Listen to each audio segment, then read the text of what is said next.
Assalamu alaikum, what is up guys? I hope you all are doing well. I'm here with an amazing article from BBC News in which we will discuss about vaccination.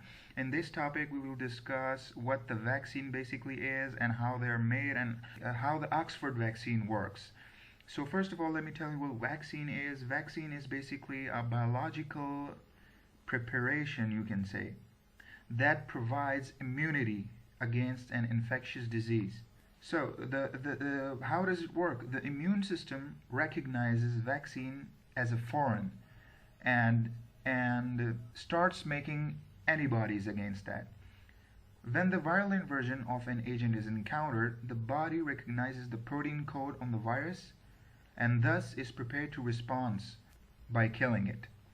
So that's how the vaccine works. Okay, so COVID vaccine update. When will others be ready?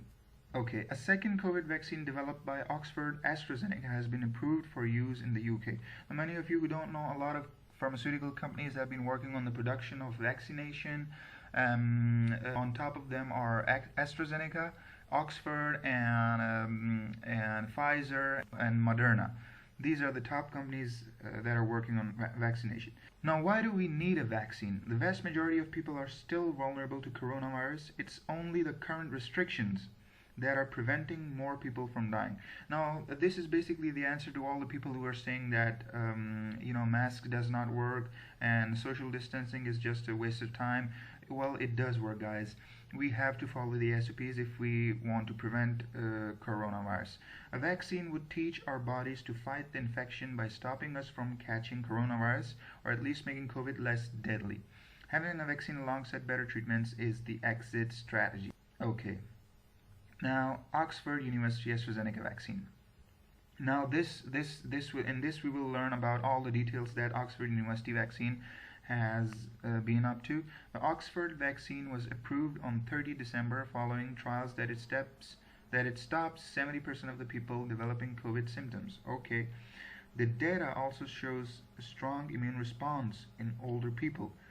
Number one, there is also intriguing data that suggests perfecting the dose could increase protection up to 90%. The UK has ordered 100 million doses of this vaccination. It is given in 2 doses. Okay, trials with more than 20,000 volunteers are still continuing. This may be one of the easiest vaccines to distribute because it does not need to be stored at a very cold temperature. It is made from a weakened version of a common cold virus from chimpanzees that has been modified to not grow in humans. Now we will get to know how the Oxford vaccine works. First step is that the scientists take genes for the spike protein on the surface of the coronavirus and put them into a harmless virus to make a vaccine. So what they do is that they take a gene right here, as you can see, a gene from a spike protein of coronavirus, and put that inside a harmless virus.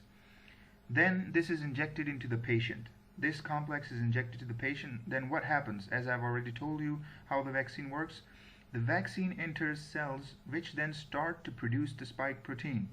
As we already know that viruses replicate inside a living organism. So when the gene from a spike protein right here is put into the harmless virus, when this virus enters the human, it starts replicating, and when it starts replicating, the spike proteins which are already inside it also gets replicated, and then what happens is that the body's immune system reacts, produces antibodies, and activates T cells to destroy cells with the spike protein. These are T cells and these are antibodies.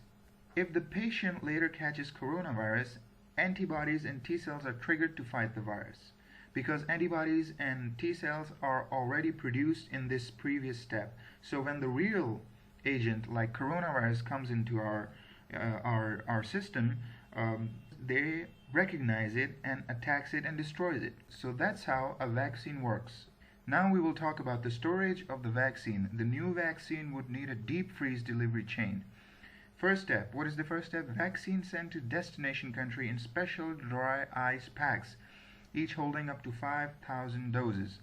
The vaccine which are sent to different countries should be in special dry ice packs. They should be packed in ice. Why? To preserve vaccine we need a low temperature because they will degrade at a higher temperature. Remember, vaccines degrade at a higher temperature and they do not remain effective.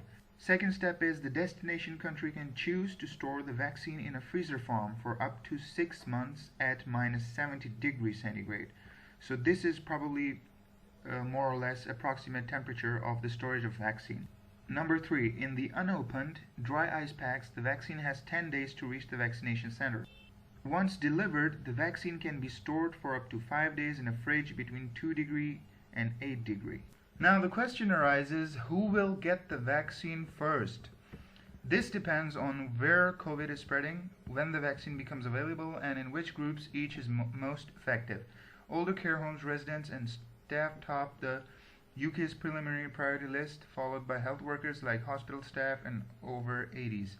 Age is by far COVID's biggest risk factor. Elderly people tend to get more COVID-19.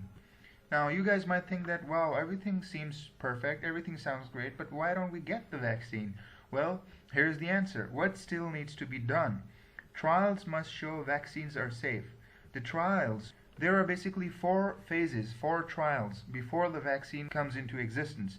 So those trials must show vaccines are safe. Number 2, huge scale development must happen for the billions of potential doses.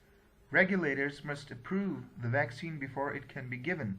Number 4, researchers still need to find out how long any protection may last. So guys, this was all about vaccination. Let me know if you want more details about this topic. Please subscribe to my channel and hit the like button if you find this video helpful. And I'll be back soon with an amazing stuff for you guys. Please take care and have a good day. Bye-bye.